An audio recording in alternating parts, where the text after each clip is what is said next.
안녕하십니까. 세상 읽어주는 남자 이상훈입니다. 오늘은 독이 든 성배, 바이트 댄스라는 주제로 한 말씀 드리겠습니다. 최근 외신에서 눈에 띄는 소식이 있었습니다. 바로 중국 바이트 댄스가 자체 칩을 개발 중이고 이 칩을 삼성 파운드리에 맡기는 방안을 협의 중이라는 게 핵심입니다. 삼성 입장에서는 파운드리 가동률, 그것도 AI 칩인 만큼 이 첨단 노드의 일감을 수주한 것이기 때문에 의미가 있지만 첨단 분야 중국 칩을 생산할 경우에 미국의 눈치 때문에 부담이 클 수밖에 없는 입장입니다. 이 소식이 만약 맞다면 삼성 입장에선 웃을 수도 울 수도 없는 독이 든 성배가 될 가능성이 크다는 생각입니다.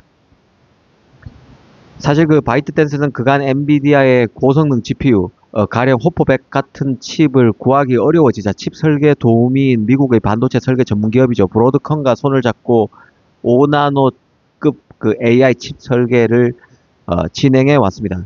이 바이트 댄스로서는 그 틱톡의 추천 알고리즘과 광고 최적화가 필요한 상황이죠. 그래서 칩을 자체적으로 설계하려 했고, 미국 규제를 피하기 위해서 미국 업체인 브로드컴이 설계하고 TSMC, 대만 업체인 TSMC가 찍어내는 구조를 1순위로 선택해서 이 작업을 추진해 왔던 게 사실입니다. 이 아시다시피 브로드컴은 그 커스텀 칩 설계 부분의 강자죠. 이 바이트 댄스가 브로드컴을 택한 이유도 미국의 대중국 수출 규제 그 가이드라인을 정확히 지키면서도 성능을 최대로 뽑아낼 설계가 필요했기 때문으로 봐야 합니다. 중국 기업인 바이트 댄스로서는 이 팹리스는 미국 브로드컴, 그리고 파운드리는 대만 TSMC를 활용해서 미국의 규제를 우회하려는 시도라고 볼 수 있을 것입니다. 특히 잘 봐야 할 게 바로 칩의 스펙인데요. 바로 5나노 칩입니다. 왜 5나노 칩일까? 이런 질문을 던질 필요가 있습니다. 이 5나노는 7나노보다는 앞선 노드지만, 즉 첨단 칩의 카테고리에 들어간다고 볼 수 있는 칩이지만 규제가 극심한 3나노 이하의 첨단 칩은 아닙니다. 완전한 최첨단 칩으로 보기에는 2% 부족한 노드가 5나노죠. 미국 규제를 피하기 위해서 5나노라는 다소 어정쩡한 노드가 안전한 선택지일 수 있다고 보고 미국 규제를 피하기 위해서 바이트 댄스가 5나노 칩을 선택했다, 옵션으로 삼았다고 볼 수 있을 것입니다. 그런데 왜 당초 브로드컴의 설계를 빌리고 파운드리는 TSMC를 활용하려는 계획을 줬고 삼성 위탁설이 나오는지도 한번 따져봐야 할 주제입니다.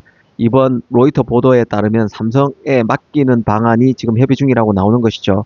이 외신을 보면 이 바이트 댄스는 삼성과 시드칩이라는 코드명으로 자체 AI 칩 생산과 HBM 공급을 논의 중에 있는 것으로 알려졌습니다.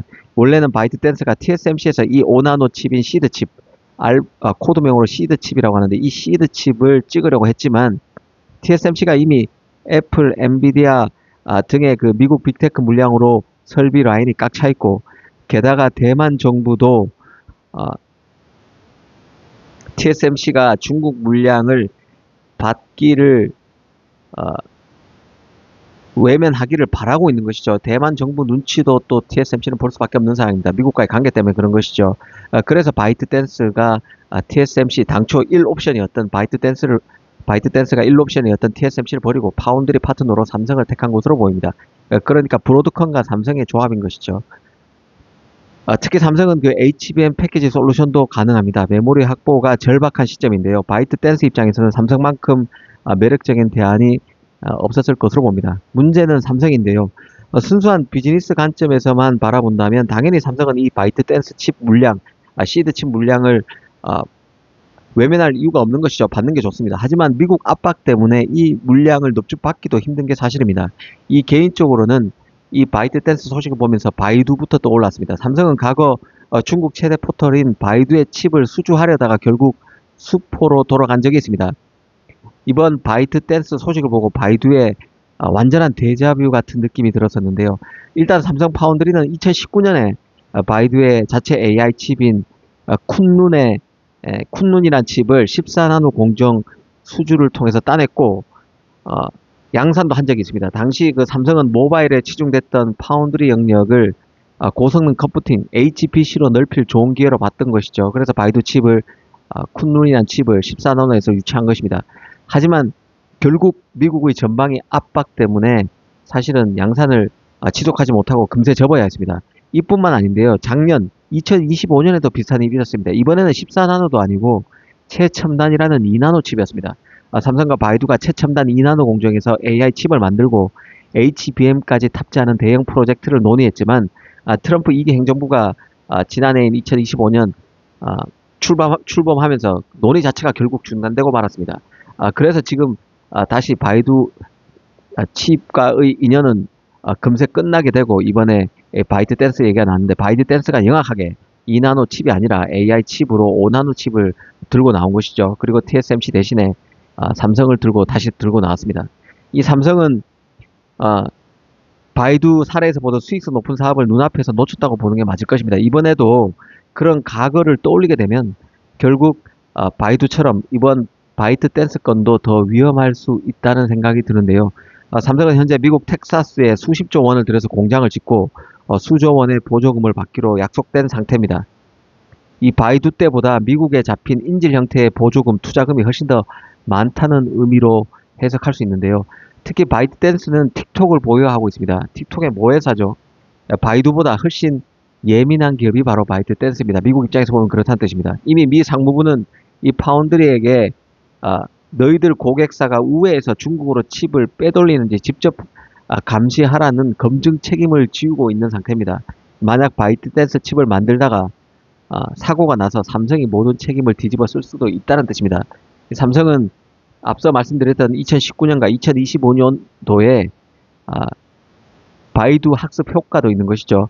바이두 사례를 통해서 중국 첨단 칩은 언제든 미국의 한마디에 중단될 수도 있는 신기루라는 것을 뼈저리게 배웠다고 볼 수 있을 것입니다. 그런 만큼 이번 바이트댄스 수주 협상건에서도 삼성은 겉으로는 협상하는 척을 하더라도 실제로는 미국 상무부의 사전 승인 없이는 단 한 장의 웨이퍼도 찍지 않을 가능성이 거의 90%가 넘을 것으로 저는 보고 있습니다. 대신 그 빈자리를 메우기 위해서 이 테슬라나 구글 같은 미국 빅테크 물량을 가져오기 위해서 사활을 걸고 있을 것으로 봅니다. 현재로서는 이 바이트댄스가 브로드컴이나 미국 기업을 내세워서 설계를 진행함으로써 미국 기술로 포장해서 규제를 피하려고 하겠지만 미국 정부가 이를 순순히 지켜볼 가능성은 매우 낮다는 생각입니다. 삼성 역시 TSMC가 거절하거나 논란이 되는 물량을 파운드리에서 덥석받기보다는 테슬라, 구글, AMD와 같은 미국 대형 빅테크 물량을 우선시하면서 조심스러운 행보를 보일 가능성이 큽니다. 이 삼성으로서는 규제 프리 영역에 집중할 필요가 있는데요. 바이트댄스의 모든 칩을 다 받기보다는 미국의 제재 가이드라인을 철저히 지키는 범위 내에서 제품만 골라받는 선별적 수주 전략을 쓰는 게 안전할 것입니다. 가령 고성능 AI 칩은 포기해야 하는 것이죠. 군사적 전용이 가능한 최첨단 AI 가속기는 거절할 수밖에 없고 영상 편집용이냐 일반 편집용 같은 칩 그리고 일반 서버용 등 상대적으로 낮은 사양의 칩만 수주해서 파운드리 가동률을 높이는 방식으로 실리를 챙기는 것이 더 나은 선택이라고 봅니다. 어찌됐든 삼성으로서는 미국 팹리스를 잡아야 하는 입장입니다. 테일러 팹에 수조 원을 쏟아붓는 이유도 결국 미국 고객사를 잡기 위해서죠. 삼성으로서는 이 바이트댄스라는 독이 든 성배를 마시기보다는 그 성배 옆에 놓인 안전한 가실, 중저가 칩만 따먹으면서 본진이라 할 미국 빅테크, 미국 고객사들을, 미국 설계업체들을 지키는 방향으로 갈 가능성이 더 안전하고 리스크도 낮으면서 이익도 더 많이 취할 수 있는 방법으로 생각됩니다. 중국 시장은 포기하지 않되 미국의 레드라인은 절대로 넘지 않는다는 것이 삼성으로서는 안전한 선택지일 수밖에 없다는 생각입니다. 감사합니다.